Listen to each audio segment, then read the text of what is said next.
Hello. Today, on the 18th of October, we celebrate the feast of Saint Luke, the Apostle, and we celebrate him not only because he was sent, out to proclaim the good news, but also because he is also an evangelist, right? We know about Luke even from Saint Paul.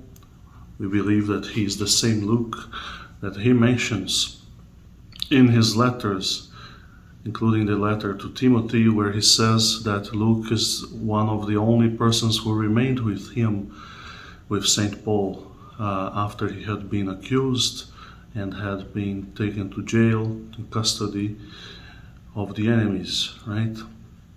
And we give thanks to Luke because it is in the Gospel of Luke that we hear the Annunciation of the angel to Mary. We hear Mary's Magnificat, her visitation to Elizabeth, and of course we hear the words that are part of the prayer to the Virgin, the Hail Mary, right?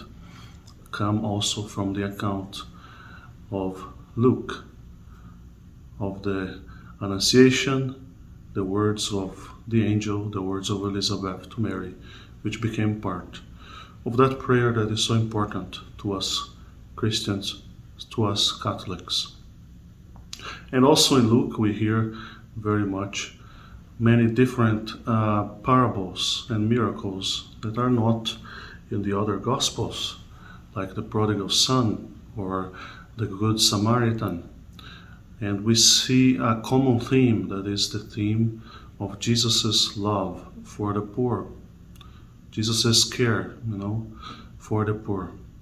He calls us not to be indifferent to the poor, but to see them and to acknowledge them and to bring them the good news. This good news that Jesus Christ came to proclaim to the poor as well. Not only poor in spirit, but actually those poor who have been ostracized, who have been estranged from society, who have been put to the margin of society, right?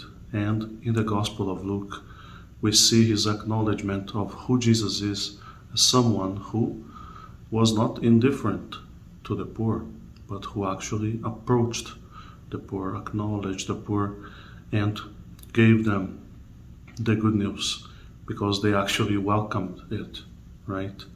As we see in many accounts in the Gospel according to Luke as well. It is the poor, it is those who people condemn or people prejudge. Those are the people who actually come to Jesus or who acknowledge the wholesomeness of the gospel, of the good news that God has given us through Jesus Christ. So we give thanks to Luke for his life, he who is believed to have become a martyr for the gospel, right?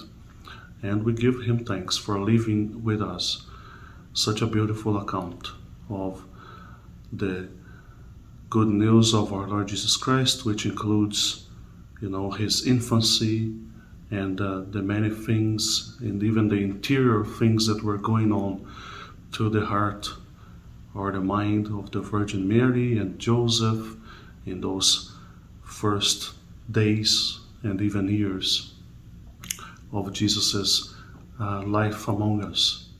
And we give him thanks for showing us that God looks to the poor, right? That God walks along with us poor sinners, and that he actually approaches those who are considered, not worthy of being approached by others. So let us give thanks to God for Luke. Let us ask him that we may be able also to give our own account, through our sharing of the good news, of the beauty of the gospel in our lives. God bless you.